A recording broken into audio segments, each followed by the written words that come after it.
After having stayed up all night, and then fallen into bed at 6:30, I awoke soon after, inexplicably, wide awake with the thoughts of life, food, love, the future, and the stupid light I had left on.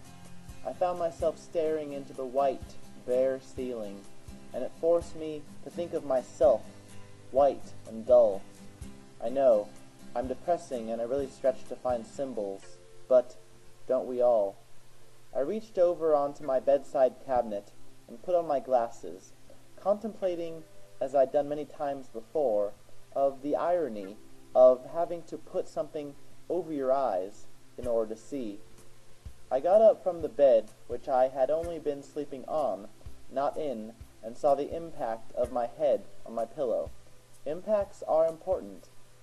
I left my dark pit into the brilliant reflecting glory of my smelly bathroom sink.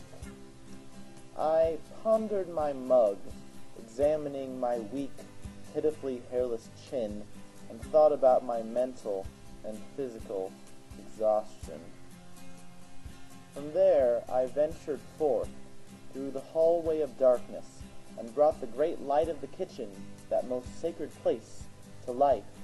It was a messy, humble little abode of culinary abominations.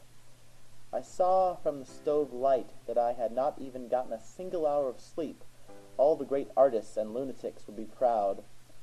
Laid out before me was a graveyard of the plastic and cardboard shells of the food that had barely kept me alive up till that point.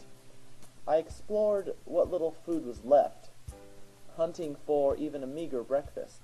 I had syrup, but nothing to squirt on it in unhealthy amounts, and no cereal. Another trip to the dollar store was called for. The fridge did not bear much more fruits. Fruit, something I really need to eat more of. Abandoning my search, I saw an old battle scar the kitchen had suffered before I moved in. One reason I don't cook. From there my mind moved to childish playing around. Perhaps this helped put out the fire. I left the kitchen completely and saw the mess in the bathtub. Men. I instinctively thought of Jesus and sin. That led to a brief spiritual enlightenment, but as I said, it was brief. Outside the bathroom, I imagined living in this cute little home. How awful that would be.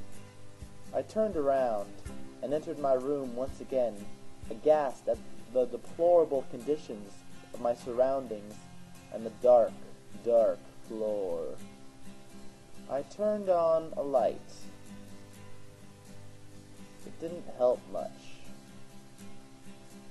I finally decided to just lay on my bed once again, where my great journey began, help myself to one of my wrapped pecan cinnamon rolls for breakfast, read a late library book, and contemplate turning the story of my morning into a pretentious, depressing short film.